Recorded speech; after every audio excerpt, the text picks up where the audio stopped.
How can we prepare ourselves spiritually to reject the mark of the beast?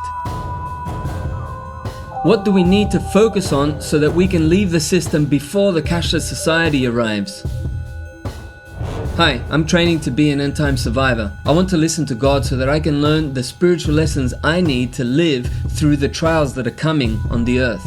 A cashless society is coming, and there are many who are not prepared. So in this video, I'm going to share with you 5 spiritual preparations that we can be working on right now that will strengthen us and will help us during testing times. These are spiritual preparations that we need to be taking care of right now and not waiting for some time in the future. The first lesson I want to share with you is learning to listen to God. This is one of the fundamental things we need right now in our relationship with God, but especially as the end times come closer. If we're going to survive spiritually while outside of the system, we really need to learn to hear from God. Now, many people have different ways of hearing from God. In fact, we recognize that there are several ways that God can speak to us. There's an article on the End Time Survivors website called 8 Ways God Talks to People. And it mentions some of the different ways that God can communicate His will to individuals. We also know that there are other ways that people use to hear from God. But the most important thing I want to share with you on this topic of hearing from God has to do with our sincerity. We need to be truly sincere in wanting to hear from God in the first place.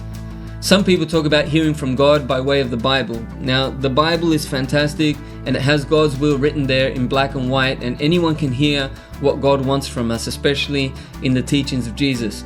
But the reality is, if we're not sincere, if we don't deeply desire to hear God's will for our lives, and we only just want to hear what is most convenient for us, then even the Bible becomes something that can cause us harm, as well as to those around us, because instead of coming away with the truth, we end up distorting the text to support a lie. That's why sincerity is a key factor if we want to genuinely hear from God. Another way that we need to prepare spiritually is to learn true spiritual discernment.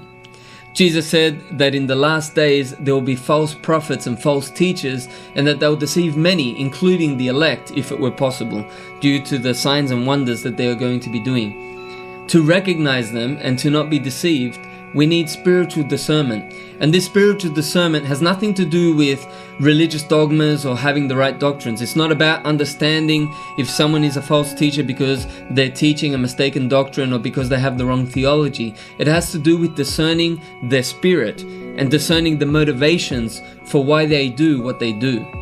There are a lot of people who know the entire Bible and they have so-called perfect theology, and they've studied in theological colleges and received doctorates and all that kind of stuff and become reverends and pastors and teachers and all the different titles that they use for themselves, but they're still far from God, and they end up being false prophets and teachers because they simply speak about doctrines and dogmas, and yet they never bring you to a deep relationship with God. And yet there are other people that perhaps they're mistaken in a lot of theological areas, and yet they're sincere, and they can turn out to be a lost sheep of God. That's why we need spiritual discernment. We have another video on our channel called 5 Ways to Identify a False Prophet or Teacher. If you haven't seen it, I recommend it, because it's not focused on the many different false doctrines that are out there, but it's focused on spiritual principles that can apply to anybody. Now, another preparation that we need to make is conquering our fears. Both the system and the devil use fear to manipulate us, and we have to overcome that fear. We have to understand that life doesn't end here when our bodies die. I mean, one of the greatest fears that we can have is the fear of dying. It's the fear of losing our life or the life of a loved one.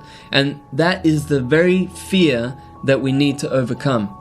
In the book of Revelation, it says that people overcame Satan by the blood of the Lamb, by his testimony, and by not loving their lives unto death.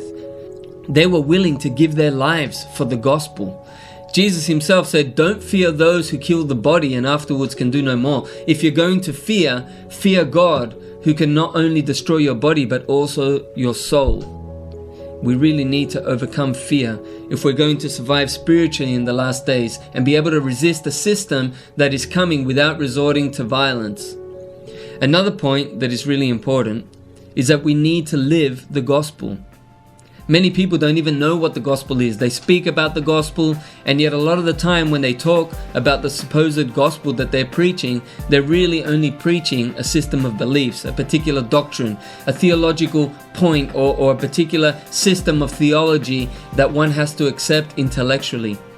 But the true gospel is Jesus' message. The gospel according to Matthew, Mark, Luke and John, the gospel according to the apostles is Jesus and his teachings, his life and his message, and we need to live that gospel.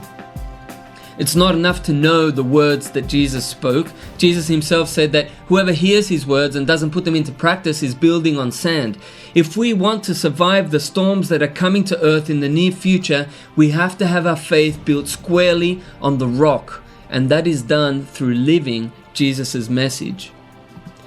Another very important spiritual preparation that we need is to learn to live by faith. Living by faith simply means living each day in obedience to God. It's something dynamic.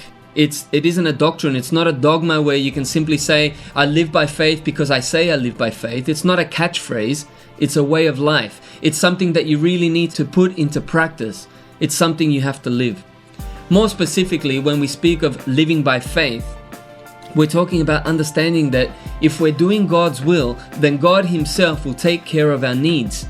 We're talking about the teachings of Jesus where he says not to worry about what we're going to eat or drink or wear, that the unbelievers are the ones who worry about those things, but that we shouldn't worry because we know we have a Father in heaven who already knows what our needs are even before we ask him. So all we need to do is put God's kingdom and his righteousness as our first priority, and everything that we need will be given to us. This is so important in light of the mark of the beast, because we're not going to be able to buy or sell without that mark, and it is that dependency on money that people have that will lead them to accept the mark of the beast. Only people that learn to live by faith and that trust that God can provide for their needs outside of man's economic system are going to be able to survive this test. Now, there are some very important practical preparations that we need to be doing urgently before the mark comes in. These aren't the same kind of preparations that most preppers are focusing on, like storing up food and building shelter. Those preparations are fine if God is leading people to do those things. But the preparations I'm talking about are things that you need to start practicing right now that will help you survive spiritually, even if you have no food and shelter ready, or if it's compromised somehow. I'm going to be sharing those practical tips in another video, so make sure you subscribe to the channel and set it to receive notifications, because we're going to keep trying to publish helpful information while we have the freedom to do so and while God continues to lead us in this direction. Please take these issues seriously. Remember, time is short. Let's make the most of it.